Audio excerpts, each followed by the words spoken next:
अब लास्ट में हमने एक काम किया था, हमने क्या करा था, HTML स्टार्ट किया था, ठीक है। HTML की पहले तो बुक ओपन कर लें। आज हम HTML के बाकी के टैग्स देख लें। तो HTML की बुक अपनी ओपन करें। लास्ट में हमने देखा था क्या फाइल कैसे बनाएंगे और उसके बेसिक टैग्स हमारे पास कौन कौन से होते हैं, ठीक है। हेडिंग के टैग तक आ गए थे हम। हेडिंग के बाद ओपन कर लें एज ग्रुप। मेरे पास तो पुरानी बुक है, पेज नंबर है 38 39, आप लोग का पहले होगा 33 34 समथिंग। हेडिंग कहाँ पे लिखा हुआ है, एज ग्रुप। अच्छा, करना क्या है, सबसे पहले तो मैंने आप लोगों को कहा था कि एक हम फोल्डर क्रिएट करेंगे और उस फोल्डर को हमने एक स्ट्रक्चर बनाया था। फोल्डर स्ट्रक्चर क्या था, लास्ट में मैंने बनाया था लेकिन यहाँ से डिलीट है, तो दोबारा बना लेते हैं, आप लोग को दोबारा पता चल जाएगा। एक फोल्डर क्रिएट किया, सही है, उसको मैंने बैच कोड दे दिया आपका, डन। अब मैंने कहा था आप एक मेन फोल्डर बनाएंगे, उस मेन फोल्डर के अंदर कौन सा फोल्डर बनेगा, एसेट्स का। वेबसाइट की जितनी भी चीज़ें होंगी इस एसेट्स नाम के फोल्डर में क्या हो जाएंगी, स्टोर हो जाएंगी। एसेट्स का मतलब ही यही है कि वेबसाइट का जो भी डेटा है, जो एक्सटर्नल है, हमारा जो डेटा होगा, जैसे इमेजेस हो गई, ऑडियो वीडियो या कोई आइकन लगाना है, वो सब किस में जाएगा, एसेट्स में। HTML की जितनी भी फाइल्स हम बनाएंगे वो सारी साथ में रखी जाएंगी, अंदर रखी जाएंगी, साथ में ही रखी जाएंगी। एसेट्स के अंदर क्या क्या एसेट्स हो सकते हैं, कितने फोल्डर्स बनेंगे, CSS की अगर फाइल्स होंगी तो CSS का फोल्डर, अगर जावास्क्रिप्ट की फाइल हुई तो JS का फोल्डर, साथ में बना लेते हैं इमेजेस का, क्योंकि इमेजेस तो हमें लाजमी लगानी ही होती है। हाँ, CSS बस स्टाइल देती है, वो थोड़ा सा अलग डिफरेंट है। अगर हमें इमेजेस वाइज भी डेटा क्या करना है, फोल्डर में रखना है, तो फिर आप यहाँ पे मजीद फोल्डर बना सकते हैं। अब करना क्या था, हमने नोटपैड से स्टार्ट किया था, तो अभी मैंने क्या करा, नोटपैड ओपन किया, ठीक है। और यहाँ पर इसको ओपन करने के बाद सबसे पहला काम क्या किया था, हमने यहाँ पे न्यू टैब सेलेक्ट किया। पहले सबसे पहला काम हमने क्या किया था, फाइल को सेव किया था, तो Ctrl+S करके हमने फाइल को सेव किया। कहाँ जाके सेव करेंगे, जहां पर हमारे पास हमारा फोल्डर बना हुआ है, ये रहा। अब एसेट्स के साथ में रखना था या अंदर रखना था, साथ में ही रखना था। फाइल का हमने नाम क्या दिया था, index.html। .html का मतलब क्या था, क्योंकि हम HTML पर काम कर रहे हैं, इसलिए जो भी फाइल हम बनाएंगे उसकी एक्सटेंशन क्या रखेंगे, HTML। अब सेव कर ली, सही है। सबसे पहले क्या बनता है, हमें पहले पूरा HTML का स्ट्रक्चर रेडी करना पड़ता है। अच्छा, एक बात है, अगर आप यहाँ डायरेक्ट भी हेलो लिख दोगे तब भी वो आपको क्या करेगा, वेब ब्राउजर में डिस्प्ले लाजमी करवाएगा, क्योंकि हमने क्या करा है, हमने फाइल बना दी है HTML की एक्सटेंशन के साथ। तो ब्राउजर को पता चल गया है कि आप इसमें क्या काम करने वाले हो, HTML का काम करने वाले। लेकिन कुछ रूल्स हैं। टैग हमें क्यों दिए हुए थे, हम टैग को यूज करके सारा काम करते हैं। HTML की फुल फॉर्म क्या थी, hyper hyper text markup language. तो उसमें जो मार्कअप था, मार्कअप का क्या मतलब था, टैग बेस्ड लैंग्वेज, ठीक है। मैंने आपको कहा था टैग क्या बताएंगे, टैग वेब ब्राउजर को बताएंगे कि जो भी आप कंटेंट लिख रहे हो उसको कैसा डिस्प्ले करवाना है, बोल्ड डिस्प्ले करवाना है, इटैलिक करना है, हेडिंग की फॉर्म में कन्वर्ट करना है, या पैराग्राफ बनाकर दिखाना है। तो टैग क्या करेगा, उसकी पहचान है, वो बताएगा कि आपको टैग कैसा शो करवाना है अपना कंटेंट। अच्छा, अभी मैंने क्या करा, इसको ओपन किया तो हेलो लिखा हुआ आ गया, आ रहा है।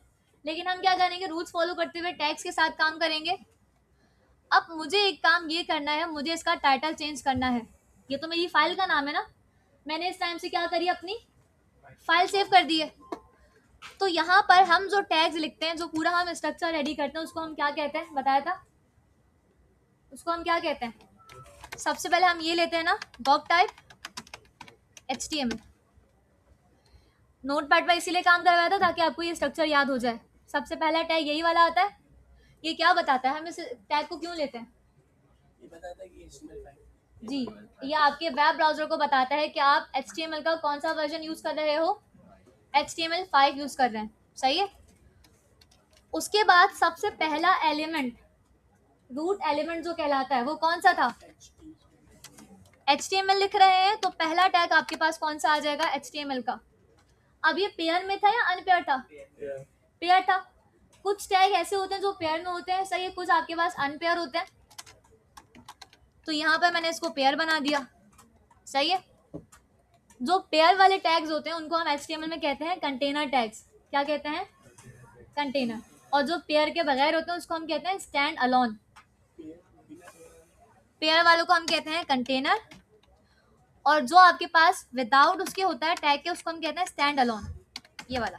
ठीक है, स्टैंड अलोन टैग्स अभी हमने नहीं पढ़ा ये वाला, सही, अभी हमने पेयर वाले टैग ही पढ़े। अच्छा, HTML को हम क्या कहते हैं? दो नाम बताए थे इनके। नहीं, इसको कहते क्या है? दो नाम बताए थे मैंने इसके। इसको ये कहते हैं जी, इसको क्या कहते हैं हम? रूट एलिमेंट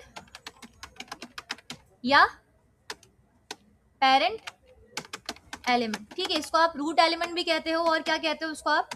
पेरेंट एलिमेंट भी कहते हैं। ये सब तो ठीक है, हाँ लिखे बेटा साथ में, ये सब तो ठीक है। मैंने ये स्टार्ट में और एंड में क्या बताया था, ये क्यों यूज कर रहे थे हम HTML की फाइल में? हाँ, बाकी सब बताएं। क्या चीज़ है? ये तो स्टार्ट में मैंने टैग यूज करा है ये, और फिर ये दो लाइंस यहाँ पर हाइफन डाल के। जो भी आप यहाँ लिखते हो और आप चाहते हो आपके ब्राउजर पे डिस्प्ले ना हो, तो उसके लिए आप इसको क्या कर देते हो? कमेंट कर देते हो। ठीक है, तो ये क्या करता है? ब्राउजर से डेटा हाइड कर देगा, वेब ब्राउजर को आपका ये डेटा नहीं दिखाएगा। सही है। अब HTML के अंदर मैंने कहा था इसके दो चाइल्ड हैं, क्योंकि ये पेरेंट एलिमेंट है, मतलब मेन एलिमेंट है रूट एलिमेंट। इसके दो चाइल्ड हैं। कितने चाइल्ड थे? कौन कौन से थे बताएंगे? Head and body. ठीक है। अच्छा, जो भी आपको वेब ब्राउजर पे दिखता है वो हेड के टैग में लिखते हैं हम या बॉडी के टैग में? हेड किसने कहा है? बॉडी के टैग में, क्योंकि ये जो आपको नजर आ रही होती है ना, ये पूरी HTML, ये पूरी उसकी बॉडी ही है, बॉडी पार्ट कहलाता है। मैंने आपको दराज की वेबसाइट पर जाकर भी दिखाया था कि आपके पास जो भी डेटा आ रहा होता है किसी भी वेबसाइट का, उसको आप चेक कैसे कर सकते हैं। जैसे हमने ये वेबसाइट ओपन की, सही है, अब मैंने राइट क्लिक किया, एक ऑप्शन दे रहे हैं किसका? इंस्पेक्ट, मतलब इसकी इंस्पेक्शन करनी है, इसको आपको देखना है। तो जैसे आप इंस्पेक्ट एलिमेंट पर आते हो, यहाँ पर एक टैब होता है एलिमेंट्स नाम का। जितनी भी कोडिंग हुई भी होती है वो आपको यहाँ पर दिख रही होती है, सिर्फ HTML से रिलेटेड, और जो स्टाइल अप्लाई हुआ हुआ होता है वो आपको यहाँ दिखता है। तो पहला टैग HTML का आप सबको नजर आ रहा है, डॉक टाइप ऊपर लिखा हुआ है, फिर HTML के अंदर हेड, और हेड के अंदर सारा काम उन्होंने बॉडी में किया है, नजर आ रहा है। जैसे ही मैंने इसको कोलैब कर दिया, बंद कर दिया, तो आपको सारा काम क्या हो गया? वहां से हाइड हो गया। तो मेन काम जो भी है आपको जो दिख रहा होता है वो आपके पास बॉडी टैग में आता है। जैसे ही मैं यहाँ पर बॉडी टैग को हाईलाइट कर रही हूँ, मुझे क्या कर रहा है? सारे का सारा ब्लू कलर का दिखा रहा है। तो हेड किस लिए होता है? हेड की हाँ, हेड आपके पास जो पार्ट है वो वेब ब्राउजर के लिए होता है। हेड में हम वेबसाइट के मुतालिक जो इन्फॉर्मेशन होती है वो रखते हैं। सही है, तो ये आपको ब्राउजर पे डिस्प्ले नहीं होता, ये सिर्फ किसके लिए होता है? वेब ब्राउजर या गूगल के लिए। वेबसाइट की जितनी भी इन्फॉर्मेशन होती है वो हेड के टैग में हम लिखते हैं। तो बॉडी को पहले पेयर करते हैं यहाँ पर।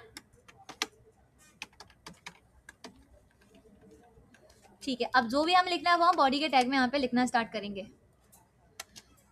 पहले मुझे एक काम करना है, मैंने कहा था हेड के टैग की सिर्फ एक चीज आपको दिख रही होती है, वो भी ऊपर टैब के जहाँ पे बाहर है। कौन सा टैग आता है? टाइटल का। टाइटल, टाइटल का मतलब क्या है? वहां पर एक टाइटल दे दो। सही है। अभी अगर मैं आपको पेज दिखाऊं तो इसका टाइटल अभी तक क्या है? index.html है। अगर हम इस पे कुछ भी लिखेंगे तो वही आपको वहां पर डिस्प्ले होगा। जैसे मैंने लिख दिया होम पेज, तो अब क्या होगा? यही वाला टाइटल मुझे वहां पर डिस्प्ले हो जाएगा। ये देखें, अब क्या लिखा हुआ आ गया? Home page. सही है। फिर हमने क्या पढ़ा था? अच्छा, यहाँ पर मैं बात कर रही हूँ, किसी को मैं टैग कह रही हूँ, किसी को एलिमेंट कह रहे हैं हम। सही है, इसको हम रूट एलिमेंट कह रहे हैं। तो टैग और एलिमेंट में क्या फर्क होता है? टैग क्या है, एलिमेंट क्या है? आप लोग अपनी बुक का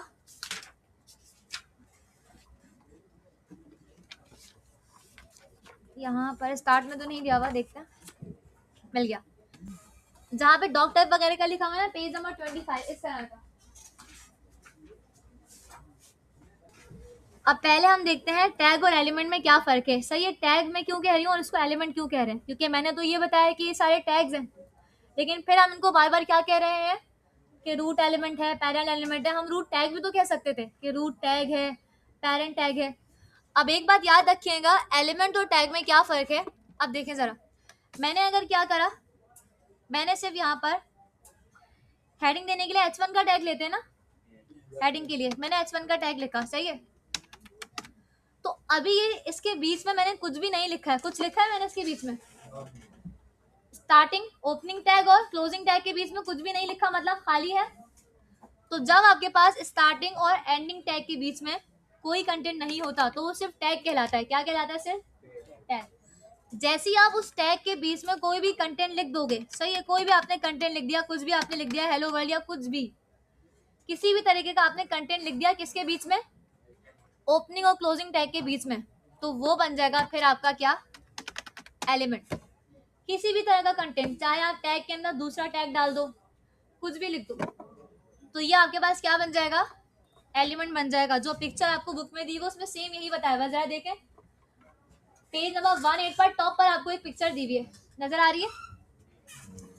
उसमें यही बताया उन्होंने कि स्टार्ट टैग और एंड टैग के बीच में जो कंटेंट लिखा हुआ है वो पूरा एरिया आपके पास क्या कहलाएगा? एलिमेंट कहलाएगा, ठीक है। और अगर आप एलिमेंट कोई कंटेंट नहीं होगा बीच में तो वो सिर्फ मेरा क्या बना रहेगा? टैग बना रहेगा। क्लियर है ये चीज? सही है। अब अपनी फाइल में वापस आते हैं। अच्छा, अब यहाँ पर बॉडी के टैग में हमने हेडिंग्स तो लिख ली थी। हेडिंग कितने टाइप्स की थी हमारे पास? H1 से लेकर H6 तक, सही है। सारी हेडिंग्स हमने लिख के देखी थी।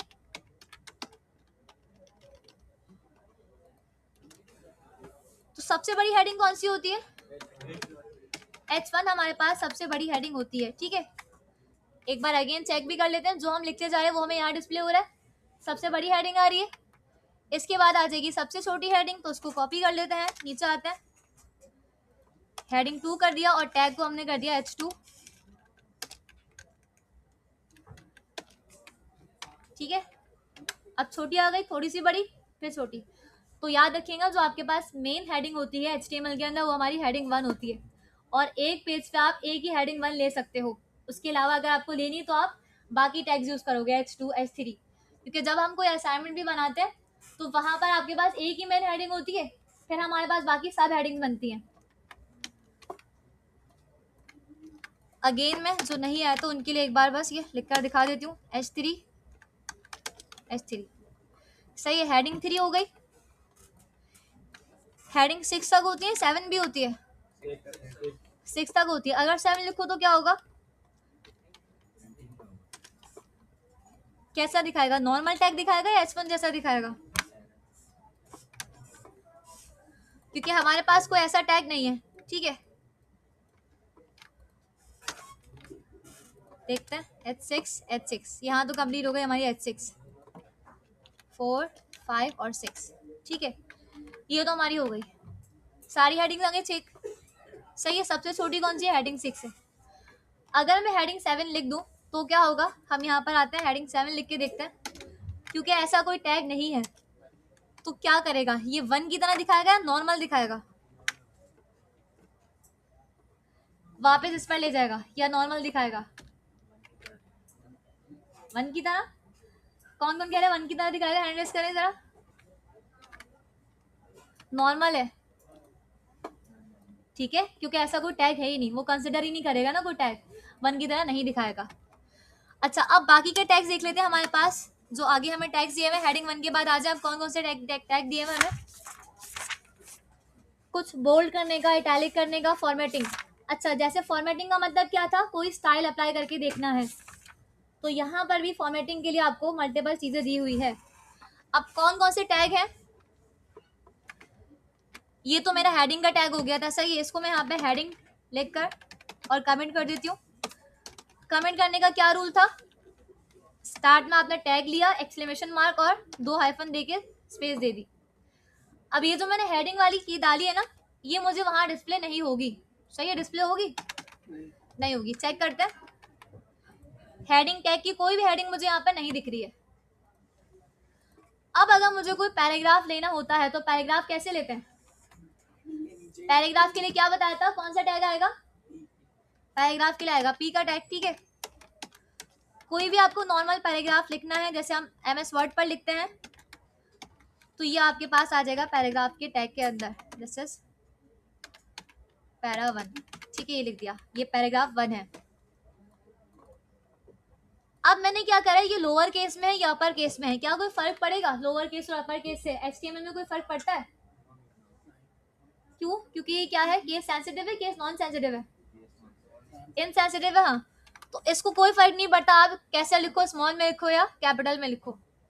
एक से ज्यादा आप पैराग्राफ भी ले सकते हो, अगर आपको एक से ज्यादा लेने हैं तो आप एक से ज्यादा पैराग्राफ के टैग भी यहाँ पर यूज कर सकते हो। सही है, ये मेरे पास आ गया पैराग्राफ 2। अच्छा, यहाँ तक तो सबको क्लियर है, ऑलरेडी हमने ये काम कर लिया था। अब कुछ चीजें आपको दी हुई हैं, जैसे अगर आपको पैराग्राफ के अंदर अक्सर होता है कोई प्राइस लिखी हुई आती है, उस पर एक लाइन आती है स्ट्राइक थ्रू, तो वो सारी चीजें आप कैसे कर सकते हो, जैसे मुझे यहाँ पर दिस इज पैरा 2 को बोल्ड करना था, तो टैग के अंदर भी आप ले सकते हो। पहले मैं टैग के बाहर लिख के दिखा देती हूँ। HTML के अंदर अगर आपको किसी भी टैग को के अंदर जो लिखा हुआ है उसको बोल्ड करना है, तो उसके लिए टैग यूज होता है स्ट्रॉन्ग का। कौन सा? स्ट्रॉन्ग। ओपनिंग स्टार्ट किया, क्लोजिंग किया, हो गया। चेक करते हैं। और बोल्ड, बोल्ड के लिए यूज कर रहे हैं हम, ये देखो नॉर्मल से अलग हटके नजर आ रहे हैं, थोड़ा सा बोल्ड होकर दिख रहा है। बोल्ड के लिए यहाँ पर किसी भी टेक्स्ट को बोल्ड करने के लिए यहाँ पर 2 टैग यूज होते हैं। एक तो आपके पास स्ट्रॉन्ग का टैग है, सेम यही वाला काम बी के टैग से भी होता है। किससे होता है? बी का मतलब क्या है? बोल्ड। अच्छा, बी और स्ट्रॉन्ग दोनों ही दिए हैं, दोनों सेम काम कर रहे हैं, तो दोनों में से कौन सा ज्यादा यूज होता है? हमारे पास नहीं, हमारे पास ज्यादा यूज होता है स्ट्रॉन्ग। ये क्यों यूज होता है? ये हम जब वेबसाइट को, जब हमें गूगल पे टॉप पर लाना होता है ना, तो तब वेबसाइट के लिए इस तरह के टैग्स होते हैं जो पढ़ने में आ जाए, वो वाले टैग यूज होते हैं।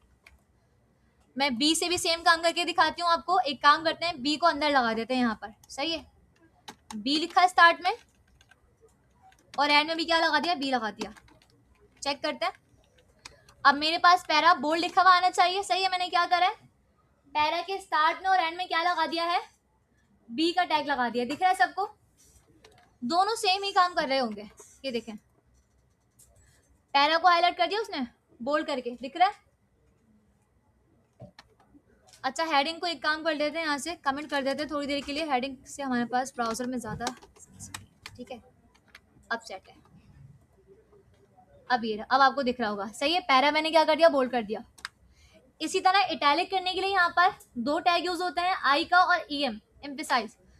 अच्छा, 2 होते हैं, तो दोनों को मैं अप्लाई करके दिखा देती हूँ। पहले आई है, आई क्या करेगा? नाम से ही लग रहा है, इटैलिक कर देगा किसी भी चीज को। और इटैलिक,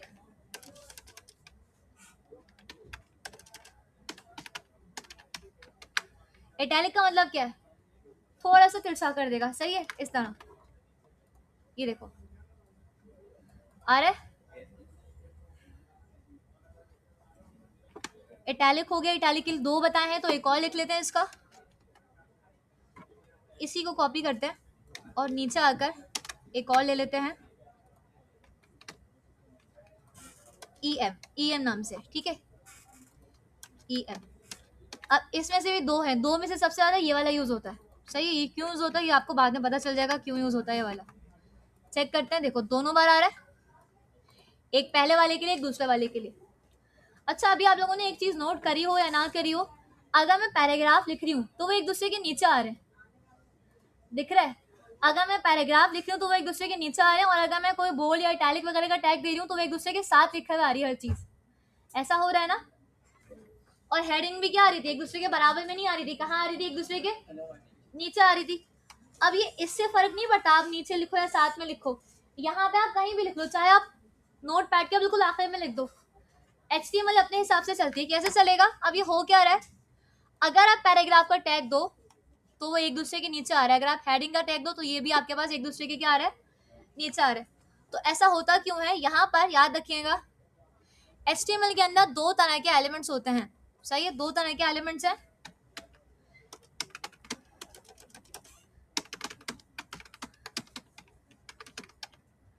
एलिमेंट इन HTML। ठीक है, अब वो है क्या? इसका मतलब क्या है?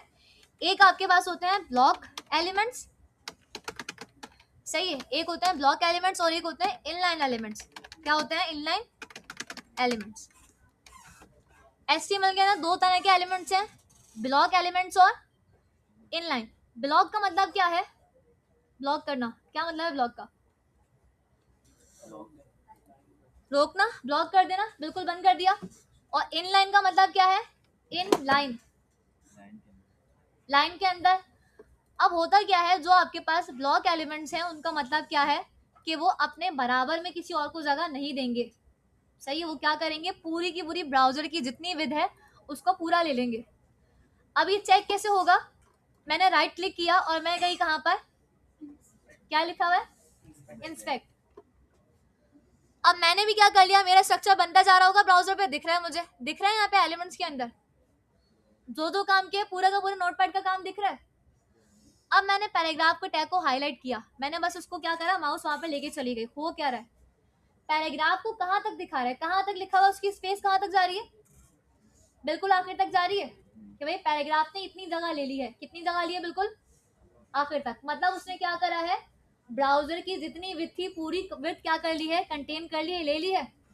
सिर्फ हेडिंग का नोट करें, हेडिंग आपके पास ब्लॉक एलिमेंट है। सही है, हेडिंग आपके पास ब्लॉक एलिमेंट है। आगे हम सीएसएस में देखेंगे कि आप ब्लॉक को इनलाइन कैसे बनाते हो, इनलाइन को ब्लॉक कैसे बनाते हो।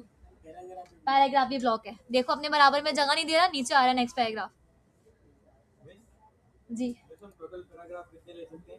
जितने भी दिल करे, जितना आपको काम करना है। हाँ, नहीं, हेडिंग में बस हम ये चीज देखते हैं क्योंकि हमें आगे बाकी एसईओ करनी होती है वेबसाइट की, टॉप रैंकिंग पर लाना होता है गूगल पे, तो इसीलिए हम क्या करते हैं, सब वो कहता है कि आप क्या करो, सिर्फ एक हेडिंग लो मेन, जो आपके पेज पे मेन हेडिंग होनी चाहिए H1 के साथ, बाकी ले सकते हैं लेकिन H2 H3 के साथ। सही है, मेन हेडिंग आपके एक पेज में एक ही होगी, H1 जो आप यूज करोगे एक ही बार यूज करोगे। सारे नोट कर लिए। स्ट्रॉन्ग का क्या काम है, स्ट्रॉन्ग का दूसरा कौन सा है टैग, स्ट्रॉन्ग के साथ जो काम करता है वो बी है, ठीक है, लेकिन ज्यादा यूज होता है स्ट्रॉन्ग। आई और ईएम दोनों सेम काम करते हैं इटैलिक करने का। इसी तरह एक टैग आता है यू का, मतलब अंडरलाइन करने के लिए, तो यू यूज होगा अंडरलाइन के लिए। ये भी इनलाइन है, सही है,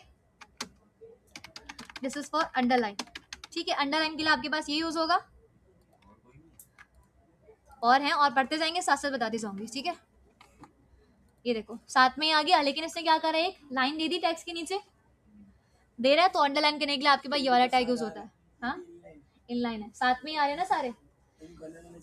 अगर इनको अलग अलग करना चाहते हैं तो आपको HTML ने एक टैग दिया है जिसको हम कहते हैं BR। कौन सा टैग है, अगर आप चाहते हो भाई सारे साथ में ना, बिल्कुल भी अच्छे नहीं लग रहे, तो आपको जहां पर भी एक लाइन की स्पेस देनी है, मतलब आपको नेक्स्ट लाइन में ले जाना है, तो नेक्स्ट लाइन में ले जाने के लिए आप यहाँ पर BR का टैग यूज करोगे। कौन सा टैग, BR। अब BR का टैग पेयर टैग नहीं होता, BR का टैग आप कहीं भी दे सकते हो, जैसे आप देखिएगा मैं यहाँ पे दे रही हूँ स्ट्रॉन्ग, जहां पे स्ट्रॉन्ग खत्म हुआ है ना, स्ट्रॉन्ग के बाद BR, इस तरह। ये अकेला है, इसको हम कहते हैं स्टैंड अलोन, इसका कोई पेयर नहीं है। अब जो ऐसे टैग हैं जिनका कोई पेयर नहीं है, उनको आप दो तरीके से लिख सकते हो, एक तो आप ऐसे भी लिख सकते हो, सही है, खाली BR लिख दिया। चेक करते हैं, देखो बोल के बाद उसने ब्रेक कर दिया, BR का मतलब क्या, ब्रेक करना, लाइन ब्रेक करना। सही है, BR यूज होता है किसके लिए, लाइन को ब्रेक करने के लिए।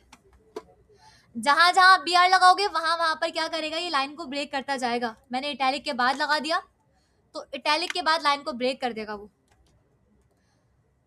अच्छा, दो तरीके थे, एक तो ये था, एक आपने आखिर में स्लैश दे दिया, ये भी काम कर सकते हैं आप। सही है, इस तरह भी लिख सकते हो, सही तरीका यही है, इसी तरह से लिखा जाता है। ये देखो इटैलिक के बाद दोबारा उसने एक ब्रेक का स्पेस दे दिया। तीन तरीके हैं, तीसरा भी बता देती हूँ कैसे लिखते हैं। यहाँ पे दे दिया आपने स्लैश, ठीक है, अब चेक करते हैं, आ गया, हो गया। अब इसमें से जो बेस्ट वे है लिखने का वो ये वाला है, जो आप टैग के आखिर में क्या दे रहे हो, स्लैश दे रहे हो। सही है, ये तीनों आपके पास BR का काम कर रहे हैं। अच्छा, अगर आपको क्या करना है HTML के अंदर, अगर एक हॉरिजॉन्टल लाइन देनी है, क्या देनी है, हॉरिजॉन्टल लाइन का मतलब क्या है, सीधी, मतलब एक्स एक्सिस पर नीचे जो आएगी। हॉरिजॉन्टल लाइन देने के लिए हमारे पास एक टैग यूज होता है HR का, HR। BR का मतलब था ब्रेक, और HR का मतलब क्या है, एक लाइन दे दो हॉरिजॉन्टल। अब मुझे कहाँ देनी है, मैंने कहा मुझे एक लाइन देनी है पैराग्राफ के बाद। सही, कहाँ देनी है, पैराग्राफ के नीचे। तो पैरा 1 के यहाँ पर जाके, पैरा 1 के बराबर में जाके मैंने लिख दिया HR। ये भी स्टैंड अलोन है, इसका कोई पेयर नहीं है, अनपेयर टैग है। ये रहा HR दे दिया मैंने। अब बताएं कहाँ दिया मैंने HR? पैरा 1 के बाद दिया है, तो ये क्या करेगा, एक हॉरिजॉन्टल लाइन खींच देगा कहाँ पर, पैरा 1 के बाद। ये देखो खींच दी इसने एक लाइन, पूरी पूरी एंड तक जाएगी, दिख रही है। इसको छोटा करना है, क्या करना है, वो सारा हम स्टाइल से देते हैं, स्टाइल अप्लाई करते हैं, सही है। हाँ, जहां भी HR दोगे वहां पे आपके पास एक लाइन आ जाएगी।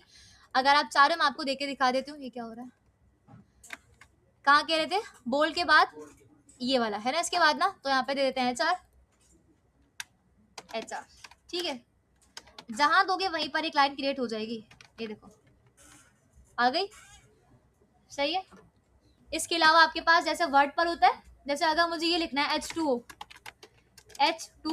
पानी का फॉर्मूला है ना वाटर का, तो 2 कहाँ लगा हुआ होता है, H के नीचे, मतलब सब स्क्रिप्ट बनकर। एक सब स्क्रिप्ट होती है और एक क्या होती है, सुपर स्क्रिप्ट, जो ऊपर आता है। तो अब H2O को मुझे H2 को लेकर आना है H के नीचे। अभी अगर दिखाऊं तो नॉर्मल लिखा हुआ आ रहा होगा, ये देखो आ रहा है। तो अब मुझे क्या करना है, मुझे यहाँ पर लेने हैं कोई टैग। एक काम करते हैं, यहाँ पर भी हम BR लगा देते हैं क्योंकि ये भी इनलाइन है। अब जो भी लिखूंगी वो मेरा नेक्स्ट लाइन में जाएगा, सही है। मैंने यहाँ पे आके क्या लिखा, मैंने कहा H2O, तो एक पैराग्राफ ले लेते हैं, उसमें हम H2O लिखते हैं। पैराग्राफ की जगह मैं एक टैग ले रही हूँ स्पेन का, स्पेन। अच्छा, स्पेन क्या करेगा, जस्ट मुझे कुछ चीज लिखनी है। स्पेन भी एक इनलाइन एलिमेंट है, सही है, पैराग्राफ नहीं है वो। जब आपको कुछ भी चीज लिखनी है, कोई स्पेस देनी है, किसी टेक्स्ट को अलग से बिल्कुल कोई चीज अप्लाई करनी है, कोई फॉर्मेट अप्लाई करना है, तो हम स्पेन का देते हैं। स्पेन का मतलब है खाली टैग, इसके अंदर आप जो भी चीज लिखना चाहो लिख सकते हो, एक इनलाइन एलिमेंट है। अब मैं इसके बीच में लिखूंगी H2O, H लिखा और 2 को लेकर आना है नीचे, तो मैं 2 से पहले एक टैग लगा दिया सब का, जो क्या काम करेगा, सब स्क्रिप्ट वाला काम करेगा। सब स्टार्टिंग टैग और एंडिंग टैग के बीच में मैंने लिख दिया 2, ठीक है, और यहाँ लिख दिया O। कौन सा, बन नहीं हुआ है, ठीक है, अब सेट है। स्पेन क्या करेगा, बस एक खाली टैग देगा, कोई भी आपको कोई चीज लिखनी है तो आप स्पेन को ले सकते हो। स्पेन भी क्या करेगा, इनलाइन एलिमेंट है। अगर मैं यहाँ से BR हटा के आपको दिखाऊं तो ये कुछ ऐसा लिखा हुआ होगा, ये देखो बराबर में ही RL लिखा हुआ बराबर में। स्पेन बंद नहीं हुआ है, स्पेन को बंद नहीं करा मैंने। अब हो गया, कुछ भी नहीं है। कोई भी एलिमेंट अगर आपको लिखना है खाली, कोई अलग से स्टाइल अप्लाई करना था, जैसे मुझे H2 अलग से लिखना था, तो मैंने बस स्पेन ले लिया। पेयर टैग है, स्पेन भी और सब भी। अब देखो हुआ क्या इससे, यहाँ पे लगाते हैं पहले BR। स्पेन के अंदर मैंने लिखा H और 2 को मैंने कहाँ लिख दिया है, 2 को किसके बीच में लिखा है, सब क्या करेगा, हाँ, इसको सब स्क्रिप्ट बना देगा। ये देखो, मतलब एक ऐसी स्क्रिप्ट जो नीचे आएगी, अब आ रही इनसे H के नीचे। अगर ऊपर देनी हो, अगर पावर देनी हो ऊपर, तो उसके लिए हम एक काम करते हैं, उसके लिए हम ले लेते हैं, हाँ, SUP, सुपर का। तो एक और हम स्पेन ले रहे हैं, स्पेन। कोई भी चीज लिखनी है खाली टैग, आप स्पेन का ले लिया आपने। अब मैंने कहा 2 की पावर दे दो 4, क्या देना है, 2 की पावर। लेकिन अब ये 24 दिखा रहा होगा, कैसा दिखाएगा ये देखो 24 दिखा रहा है। मैं चाहती हूँ 2 के ऊपर 4 की पावर लगी हुई आ जाए, तो इसके लिए हमारे पास HTML ने हमें जो टैग दिया है वो कौन सा है, वो है सुपर स्क्रिप्ट, मतलब SUP, सुपर। सुपर मतलब अब क्या करो, इसको ऊपर मेंशन कर दो। 2 को बाहर निकालते हैं, 2 को हम यहाँ रखे रहने देते हैं, ठीक है। और मैंने इसको रख दिया 2 की पावर 4 करके, ऐसे डन है। 2 को मैंने बाहर लिखा और सुपर स्क्रिप्ट के अंदर किसको लिख दिया, 4 को। अब देखते हैं, अब 2 की पावर 4 बन गई, बन रही है। तो किसी भी टैग को क्या करना है, पावर देनी है तो सुपर का टैग, और अगर क्या करना है नीचे लेकर आना है तो क्या करेंगे उसके लिए, सब स्क्रिप्ट। समझ में आ रहे हैं यहाँ तक। इटैलिक करने के लिए कौन सा टैग है, आई का, और एक और था, और यू क्या करेगा, स्ट्रॉन्ग का क्या काम है, बोल्ड करना, और बी बोल्ड। अब यही सारे पढ़े, समझ में आ गया? ठीक है, एक दो और बता देता हूँ, फिर प्रैक्टिस कर लीजिएगा। एक और दिया है आपकी बुक में, छोटे छोटे से डिलीट, इंसर्ट, ये सब। अब डिलीट या इंसर्ट का क्या काम है? जैसे मैं कोई पैराग्राफ लिख रही हूँ, सही है, मैंने यहाँ पे पैराग्राफ लिखा,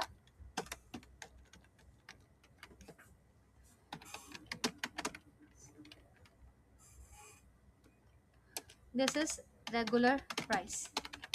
अब मैंने पैराग्राफ के अंदर लिख दिया ये रेगुलर प्राइस है। कितनी प्राइस है? मैंने लिख दिया $35, सही है। मैंने एक पैराग्राफ में एक छोटा सा कंटेंट लिख दिया कि भाई इसकी प्राइस इतनी है, ये हमारी रेगुलर प्राइस है इतनी हर प्रोडक्ट की।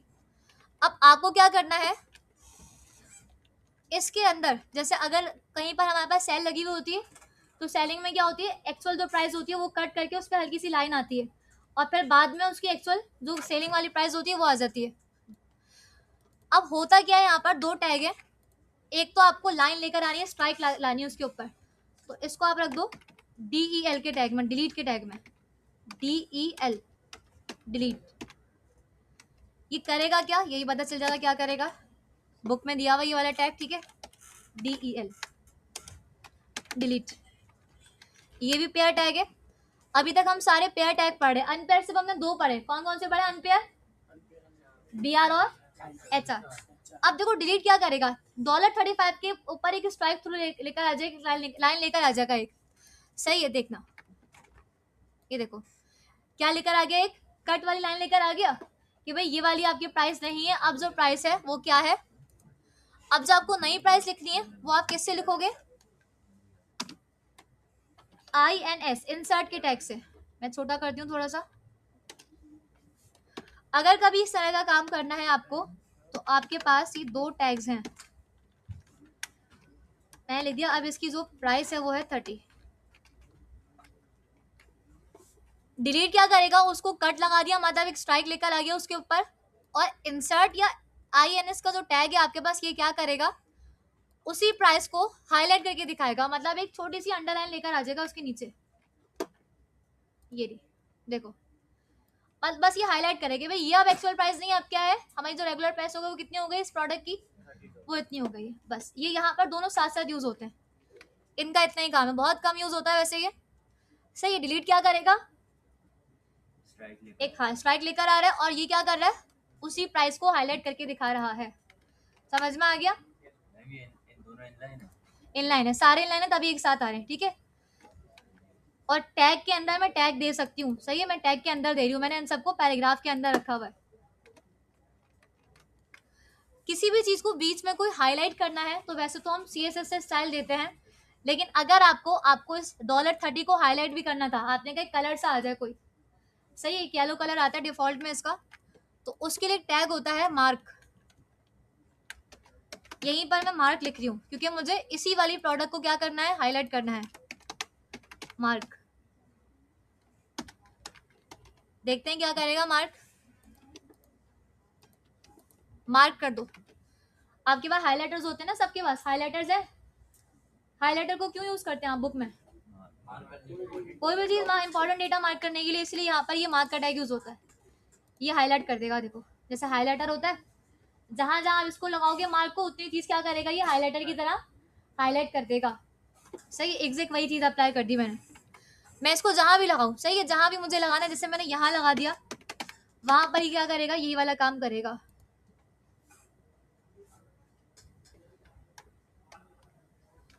ये देखो मैं इसको यहाँ लगाती हूँ, मार्क, ठीक है। अब मैंने पैराग्राफ के अंदर लगा दिया मार्क को, दिख रहा है क्या करेगा, ये हाईलाइट कर देगा, कर रहा है वही चीज हाईलाइट करे जिसको मैंने दिया जितना, सही है। और भी हैं छोटे छोटे, पहले इतना कर लें, सही है, फिर बाकी बाद में बताऊंगी और कितने हैं। अच्छा एक और दिया हुआ है स्मॉल, स्मॉल बस क्या करेगा, स्मॉल आपके पास एक दिया हुआ है बुक में, आपके टेक्स्ट को छोटा सा करके दिखा देगा। स्मॉल नाम से ही लग रहा है ना, आप कहीं पर भी अगर स्मॉल लिखोगे, जैसे मेरे पास ये दिस इज पैरा 1 आ रहा है, अब मैं चाहती हूँ थोड़ा सा छोटा होकर आ जाए टेक्स्ट, तो बस जहां भी आपको जो जो लाइन छोटी करनी है, स्मॉल करनी है, आप क्या लगा दो उसके पहले, स्मॉल का टैग, स्मॉल। पैरा 1 के स्टार्ट और एंड में मैंने लगा दिया कौन सा टैग, स्मॉल का। चेक करते हैं, नॉर्मल आ रहा है बाकी सब, लेकिन ये थोड़ा सा क्या हो गया उससे छोटा सा हो गया, बस इसका इतना ही काम है, ठीक है।